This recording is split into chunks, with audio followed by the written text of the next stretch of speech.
कामिका एकादशी एक बहुत ही पवित्र और पुण्यदायक एकादशी है।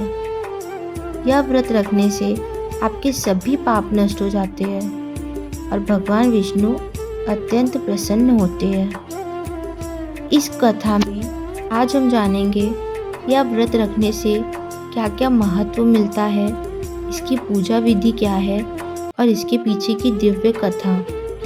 तो कामिका एकादशी ये श्रावण मास के कृष्ण पक्ष को आता है।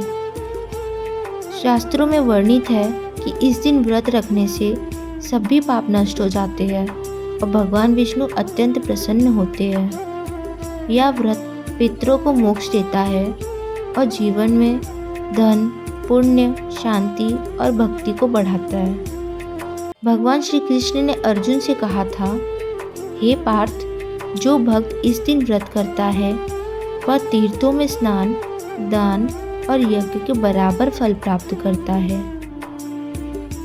इसकी पूजा विधि है, प्रातः स्नान करके व्रत का संकल्प ले, घर या मंदिर में भगवान विष्णु की मूर्ति या चित्र के सामने दीप जलाएं, तुलसी पत्र, पीले फूल, पंचामृत और भोग अर्पित करें।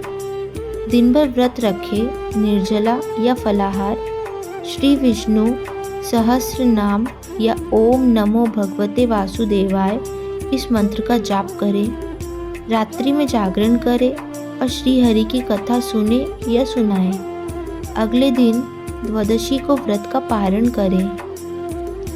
कामिका एकादशी व्रत की कथा। बहुत समय पहले एक क्रोधी हत्यारे ब्राह्मण ने गलती से एक निर्दोष व्यक्ति की हत्या कर दी। वह अपराध बोध से दुखी रहने लगा। समाज ने उसे त्याग दिया। वह हर दिन तपस्या करता, हर पाप का बोझ उसे चैन नहीं लेने देता।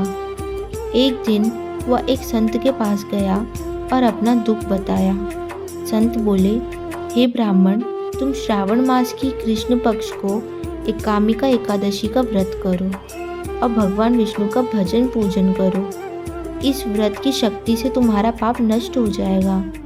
उस ब्राह्मण ने श्रद्धा से कामिका एकादशी का व्रत किया और विधि पूर्वक उसकी पूजा भी की। वह दिन से उसकी जीवन की दिशा ही बदल गई। उसका मन शांत हुआ, समाज ने उसे स्वीकार किया और अंततः उसे मोक्ष की प्राप्ति हुई।